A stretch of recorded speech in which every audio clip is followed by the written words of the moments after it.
முறைகேடாக தம் பெயரில் sim card பயன்படுத்தப்படுவதாக Kovai மாவட்ட காவல்துறை ஆணையரிடம் பெண் ஒருவர் புகார் அளித்துள்ளார். இதுகுறித்து புதிய தலைமுறை நடத்திய கள ஆய்வில் வாடிக்கையாளருக்கு தெரியாமலேயே அவர்களது சிம் கார்டுகள் புழக்கத்தில் இருப்பது தெரியவந்துள்ளது.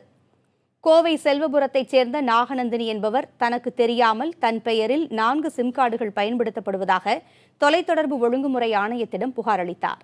இதையடுத்து விசாரணை நடத்த சம்பந்தப்பட்ட சிம் கார்டு நிறுவனத்திற்கு தொலைத்தொடர்பு ஒழுங்குமுறை ஆணையம் உத்தரவிட்டது.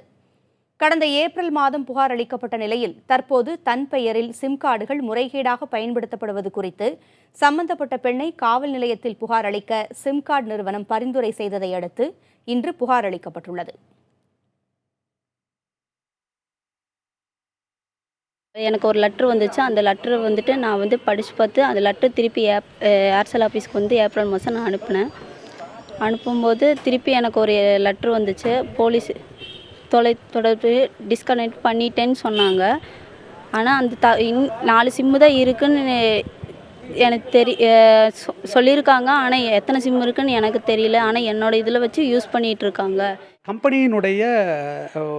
கம்பெனியினுடைய அதிகாரிகளுடைய துணையோட மட்டும்தான் இப்படி ஆக்டிவேஷன் பண்ண முடியும்.